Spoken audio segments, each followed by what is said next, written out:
Uma boa tarde, um bom dia, uma boa noite, a depender do horário em que vocês nos escutem.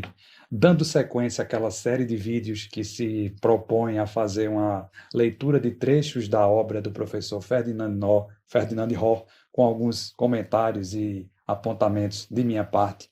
Hoje nós vamos estar gravando, nesse dia 3 de agosto, o vídeo de número 7, dando sequência àquele capítulo 2, que tenta trazer elementos filosóficos e históricos que deem algum suporte para aclarar a noção de dimensão espiritual, que é o diferencial nessa conceituação da obra do referido educador e professor. Então, esse capítulo 2 da obra, subdividido em vários itens, que procura tensionar ao limite a relação transcendência e imanência, buscando caracterizar, repito, essa dimensão espiritual. Já analisamos alguns itens.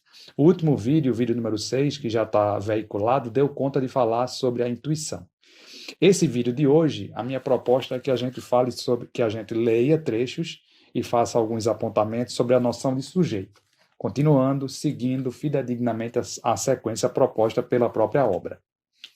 Então, Ferdinand inicia na página 73 do seu livro, falando sobre o sujeito. Vivemos numa época em que o sujeito está sendo colocado radicalmente em xeque. Edgar Morin, outro autor, que Ferdinand lança a mão para trabalhar essa categoria propriamente agora, caracteriza bem essa situação. A noção de sujeito é uma noção extremamente controvertida. Desde o princípio, manifesta-se de forma que é paradoxal. Simultaneamente é evidente e não evidente.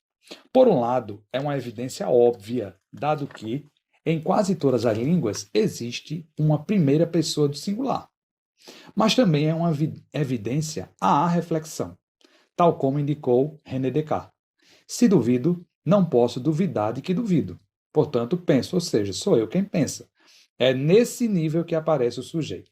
Ele está citando Morin ainda, Ferdinand. E Ferdinand volta.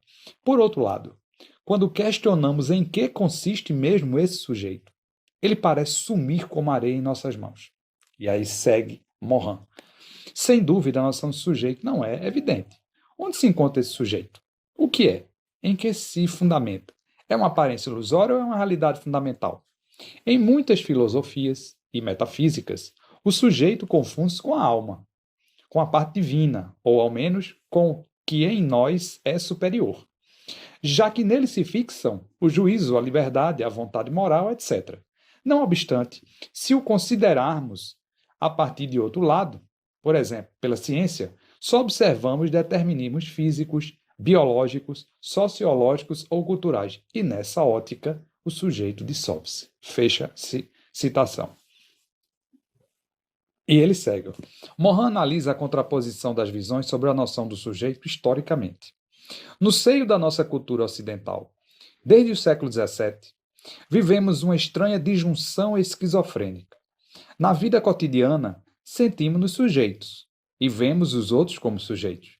Dizemos, por exemplo, é um bom homem, é uma excelente pessoa, é um sem-vergonha, é um canalha. Porque, efetivamente, em sua subjetividade se encontram esses traços. Mas se examinarmos essas pessoas e nós mesmos, pelo ponto de vista do determinismo, o sujeito novamente dissolve-se, desaparece. Vivemos essa disjunção em função de um paradigma profundamente enraizado em nossa cultura. Um paradigma que formulou muito bem René Descartes. Ainda a citação de Edgar Morin, que, por outro lado, não o inventou, mas só o expressou à sua maneira. Descartes viu que havia dois mundos, um que era relevante ao conhecimento objetivo, científico, o mundo dos objetos, e outro mundo que compõe a outra forma de conhecimento, um mundo intuitivo, reflexivo, o mundo dos sujeitos. Por um lado, a alma, o espírito, a sensibilidade, a literatura, a filosofia. Por outro, as ciências, as técnicas, a matemática. Vivemos dentro dessa oposição. Isso quer dizer que não podemos encontrar a menor sustentação para a noção de sujeito na ciência clássica. Ainda Morin. Em troca, enquanto abandonamos o campo científico e refletimos, como fez René Descartes com seu famoso cogito, o sujeito se torna fundamento da verdade, de toda a verdade possível. E reencontramos o ego transcendental, transcendentalizado na filosofia de Kant. Fecha aspas. Já deu para sentir, por dentro da própria citação, mais uma vez dialogando franca, aberta, diretamente a partir das matrizes oriundas na cognominada, chamada, rebatizada filosofia ocidental. Não é de desconhecimento nosso, né, que continuamos a estudar essas temáticas pelo campo da filosofia, mas nomeadamente na filosofia da educação, que outras vozes apareceram agora com muita força e que nos fazem recolocar a própria legitimidade dos conhecimentos ditos oriundos, advindos dessa cultura ocidental em xeque. Então, para dar um exemplo, eu me lembro agora, lendo esse texto, de um componente curricular ministrado na pós-graduação em educação da UFPE, coordenado pelo professor Aurino Lima, que eu tive a felicidade de acompanhar no primeiro semestre do ano anterior, né? Há um ano atrás, quase, há um ano já, aliás. E era sobre a questão da formação humana e a psicologia transpessoal. Então, os orientandas que lá estavam, não só dele, mas de outros professores também, e eu por participar como professor observador, acompanhando apenas naquele primeiro momento, foi muito rico porque eu tive contato com alguns textos que eu já conheci e com outros autores que não. Por exemplo, Maldonado Torres. Então, seguramente, eu percebi, é uma referência incontornável para quem trabalha a questão da decolonialidade, né? Ou dos colonialismos, ou como radica essa questão numa perspectiva ontológica, numa perspectiva filosófica, de dizer a problematização de categorias fundamentais para a filosofia, como, por exemplo, o ser e o não ser. Então, eu percebi claramente que, para além de contribuições das ciências sociais como um todo, e que se refletem fortemente no campo educacional, e que o próprio campo educacional as amplifica e atualiza, na filosofia a gente encontra elementos de subversividade dessa suposta pretensão de hegemonia que alguns historiadores e filósofos contemporâneos, inclusive, insistem em dizer que esse apagamento de outras vozes pela filosofia ocidental teve. Então, eu remeti a esse diálogo, mais essa escuta de minha parte, com esse excelente professor Aurino, a quem eu sou grato pela acolhida genuína e abertura de espaço lá e o reconhecimento do trabalho fantástico que ele faz, e dos alunos que lá estavam e ainda estão, porque eu tive que remexer e reorganizar as categorias que me formaram e que formaram boa parte dos professores hoje em atuação na filosofia ou na área de educação, ministrando os componentes, como, por exemplo, o que eu ensino, de fundamentos. Então, é verdade que há a pretensão imperialista, hegemônica, de um conceito ou categoria absoluta que seja replicável em todas as outras culturas. Isso é verdade.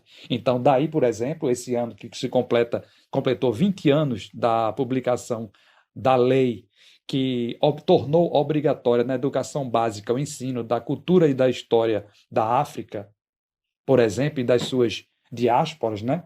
E, posteriormente, em 2008, a mesma amplificação, reconhecida agora pela LDB, do ensino da cultura e da história dos povos originários, dos povos indígenas, tudo isso converge numa necessidade de reconhecimento desses saberes, dessas culturas, dessas vozes, dessas maneiras de estar presente, de sentir, pensar, que precisam ser escutados.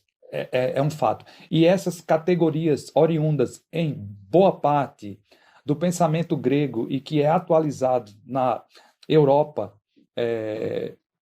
moderna e contemporânea, elas não dariam conta de tratar toda essa complexidade. Por outro lado, não significam que essas categorias estejam desatualizadas ou que não possam continuar compondo uma reflexão no próprio currículo que a gente tem. Bom, por que isso aqui? Porque tem muita informação dentro dessas notas que Ferdinand mostra, né? Mas a noção de sujeito que aqui se apresenta é muito provável que por dentro de outras vozes ela não se coloque assim, que não se perceba assim. Eu me lembrei esse autor que eu citei, Maldonado Torres, que eu tive o conhecimento agora há pouquíssimo tempo, e outros também, quando falam da ideia de ego conquiro, como se fosse a ideia de um eu que quer a tudo dominar e conquistar. Então, essa ciência dita moderna, mais uma vez, que encontra, pelo menos mais fortemente, historiografada e registrado, documentado até os dias de hoje, o seu aporte mais forte na cultura europeia moderna, e que remonta a certas categorias latinas e gregas da cultura antiga, elas têm uma pretensão de dominação, de controle, de monitoramento, de supervisão e de controlar os discursos e as formas de ser. Por isso se fala em colonialidade do saber, do ser, do existir, etc. Porque é como se desse conta de todas as facetas e as dimensões em que a nossa humanidade aparece e se comunica. Voltando para o texto. Essa dicotomia agora é Ferdinand. Criada entre o subjetivo e o objetivo, levou as ciências clássicas, que para Morin são aquelas que não incluíram ainda o conceito de complexidade, a excluírem o subjetivo da ciência, como fonte de erros e contingências que comprometem a universalidade dos resultados. As tentativas de suprimir o lado subjetivo do observador, das suas observações e do teórico das suas reflexões, conceituações e sistematizações são expressões básicas dessa dicotomia.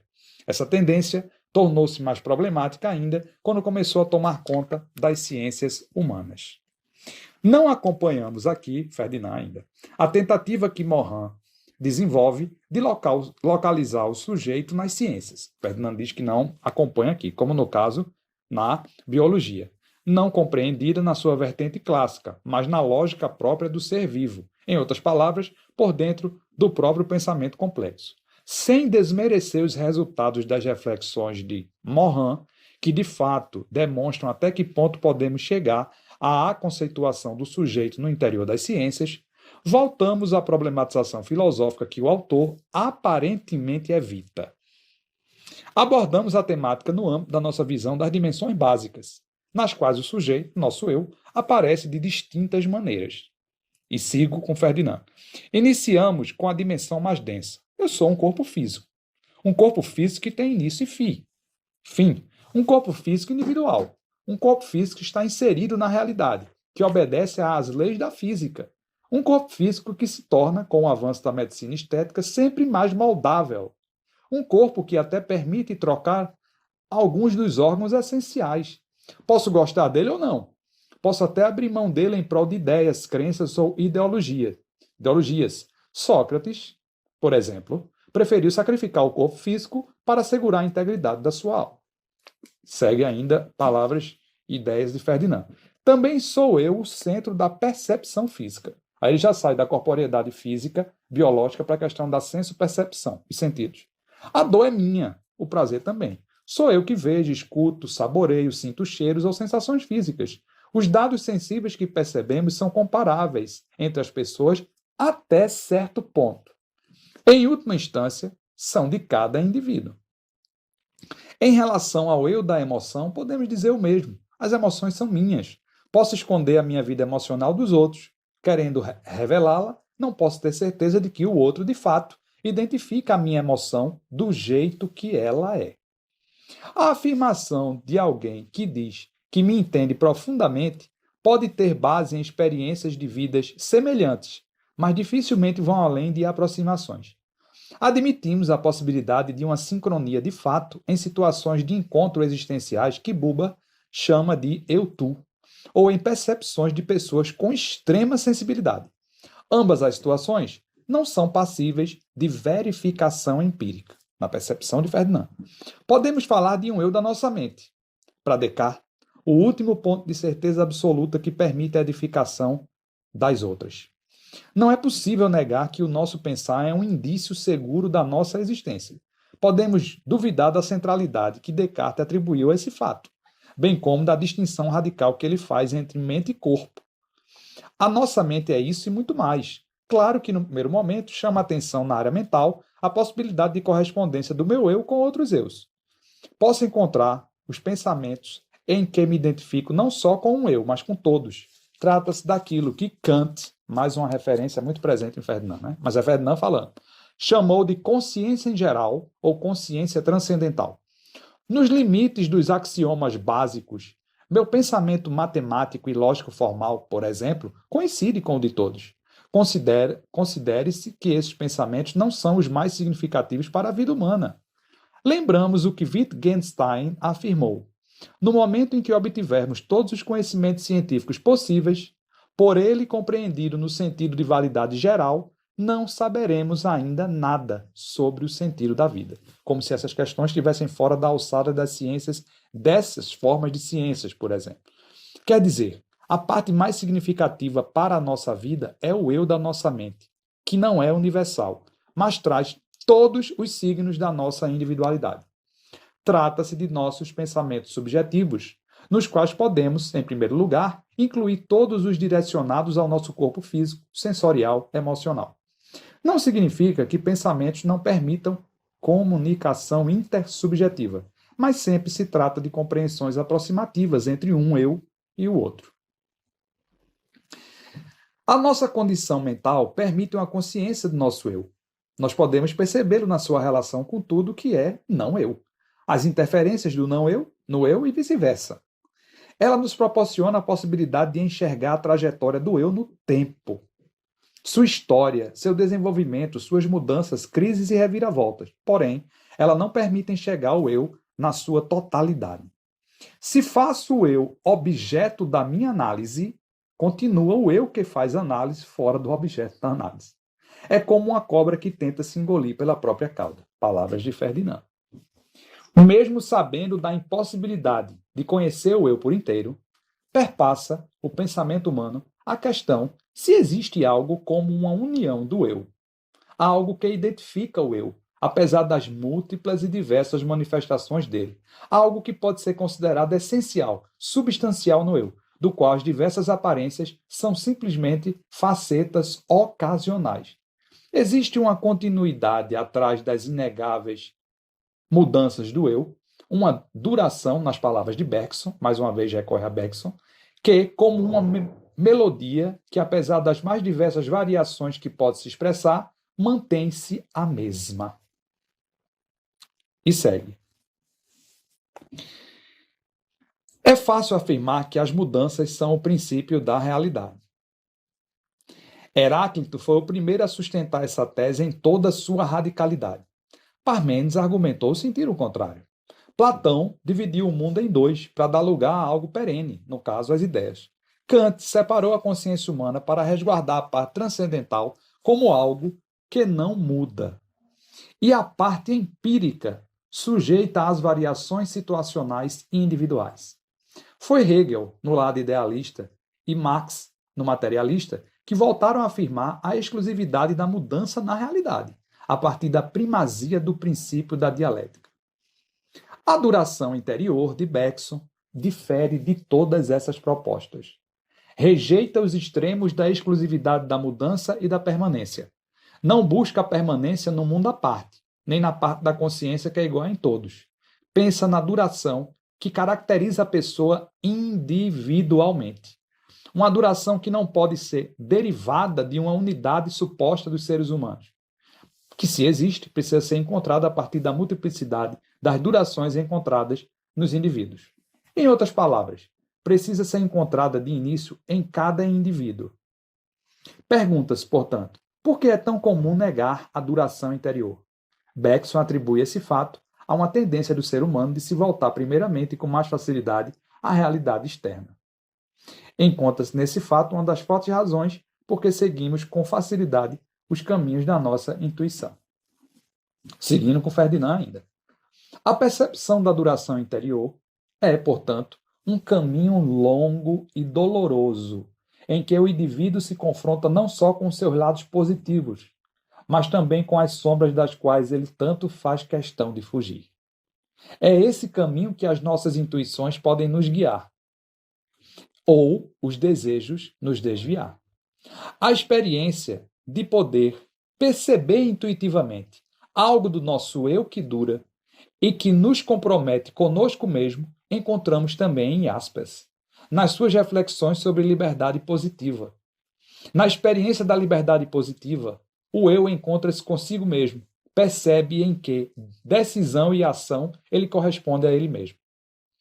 E Jaspers afirma que nesse momento coincide a temporalidade e o eterno. Revela-se num vislumbre um aspecto de quem sou, fui e sempre serei. Significa que aquilo que somos de verdade precisa ser desvendado com o tempo. Consequentemente, existe também a possibilidade de se fechar diante dos incômodos desse desvendamento. E aí a observação. Lembrei de uma pergunta que às vezes os alunos já fizeram em sala, quando eles querem saber, por exemplo, o que seria preciso para ser um filósofo. Eu poderia recorrer à história da filosofia, à historiografia, à doxografia, à filologia, buscando especificamente em cada localização geográfica, em cada contexto histórico, em cada sociedade, o que um ou mais filósofa disseram sobre a formação do próprio filósofo e do filosofar. Mas eu preferi, como sempre, faço, embora reconhecendo essas fontes, que não há nenhum ineditismo em minha fala, mas a gente diz, todas essas fontes nos contaminam. Nenhuma delas nos domina, né? Nós somos quem somos.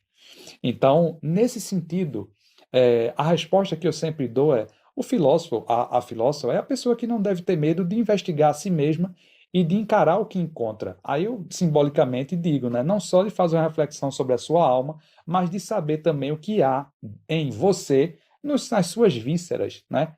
O que é que a gente tem para a gente se enxergar, reconhecendo tudo o que nos constitui enquanto tal. Voltando para o texto de Ferdinand. As mencionadas situações limite, já foi citado em outros momentos, situação de pandemia que a gente passou, situação de tragédia, desastre, de morte, de uma doença severa e por aí segue. Proporcionam oportunidades propícias, mas não são uma garantia para que a pessoa entre em contato consigo mesma. Nesse sentido, podemos admitir que, apesar das mudanças inegáveis que acontecem frequentemente nas realidades das nossas dimensões básicas, imanentes, existe algo que permanece no ser humano. Mesmo diante do fato de que grande parte nega a possibilidade por não ter feito ainda experiências próprias. Esse algo transcende a imanência e faz parte da nossa dimensão espiritual. O que permanece em nós não podemos saber por completo. Formamos um caleidoscópio de intuições sobre o que somos e só no decorrer de uma busca sincera, perseverante e cuidadosa começam a se delinear os traços mais significativos que nos identificam. Não se trata de um processo de criação ou construção do eu. Em vez de uma dinâmica construção, desconstrução, reconstrução, que caracteriza o conceito de sujeito em que se acredita mais comumente hoje, temos a tarefa de encontrar o que está presente em nós desde sempre. E segue.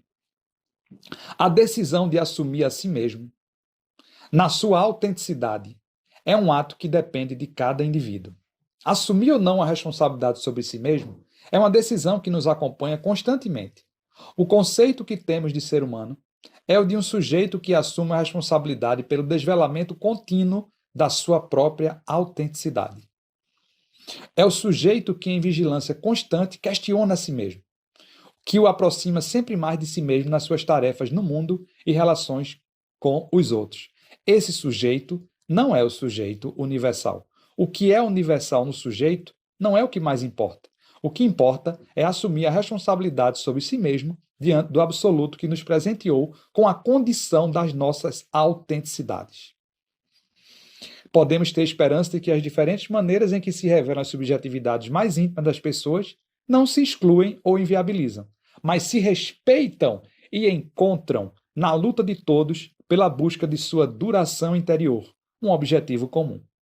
Uma barreira considerável nessa meta são as dificuldades que temos na comunicação das nossas experiências mais profundas de sujeito. Isso será objeto do nosso próximo vídeo. Espero que vocês tenham apreciado. Até mais.